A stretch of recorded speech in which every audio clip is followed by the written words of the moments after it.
இன்னும் சாப்பாடுக்கு நிறைய பேர் கஷ்டப்படுறாங்கன்னு நினைக்கும்போது ரொம்ப கஷ்டமாக இருக்குங்க. ஆமாங்க, நான் ஜிஹெச்சுக்கு ஆப்போசிட்டில் தான் எங்கள் ஆஃபீஸ். ஜிஹெச்சுக்கு வெளியில் நிறைய பேர் வந்து இருக்க இடம் இல்லாமல், உடுத்த உடை இல்லாமல், சாப்பாடு இல்லாமல் கூட எல்லோரும் கஷ்டப்படுறாங்க. அதை பார்க்கும்போது எனக்கு ரொம்ப கஷ்டமாக இருக்கும். அது மட்டும் இல்லாமல் காலையில், மத்தியானம், இரவுன்னு சொல்லி ஈஷா அறக்கட்டளையிலேருந்து வந்து ஃபுட் வந்து ப்ரொவைட் பண்ணுவாங்க. ஈஷா இல்லை, ஈசா. ஸோ இது வந்து உணவு அறக்கட்டளை. அது யாருன்னு எனக்கு சரியாக தெரியல. பட் இவங்க எப்போவுமே வந்து ப்ரொவைட் பண்ணுவாங்க. அங்கே இருக்கவங்க மட்டும் இல்லை, ஹாஸ்பிட்டலுக்குள்ளே இருக்கவங்களும் வந்து ஃபுட்லாம் வந்து வாங்கிக்குவாங்க. என்னைக்காவது ஒரு நாள் நம்மளும் இது மாதிரி ஃபுட் ப்ரொவைட் பண்ணுற அளவுக்கு பெரிய ஆள் ஆகணும். நானே இப்போ வந்து என் ஃபுட்டுக்காக தான் வேலைக்கு வந்திருக்கேன்.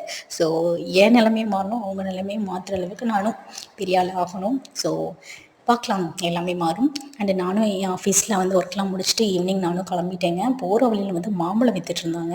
ஸோ 2.5 கிலோ 100ன்னு சொல்லி விற்றுட்ருந்தாங்க. இன்னும் கொஞ்சம் தூரம் போனால் 4 கிலோ 100 அப்படின்னு சொல்லி விற்றுருந்தாங்க. ஆனால் நான் 2.5 கிலோ 100ல் வாங்கிட்டோம். சரி, பெரிய பல்ப் ஆயிடுச்சு, லாஸ் ஆகிடுச்சு, சரி ஓகே அப்படின்னு சொல்லிட்டு நாங்களும் இது பண்ணிவிட்டோம். உங்களுக்கு மாம்பழம் பிடிச்சா மறக்காமல் சப்ஸ்கிரைப் பண்ணிக்கோங்க.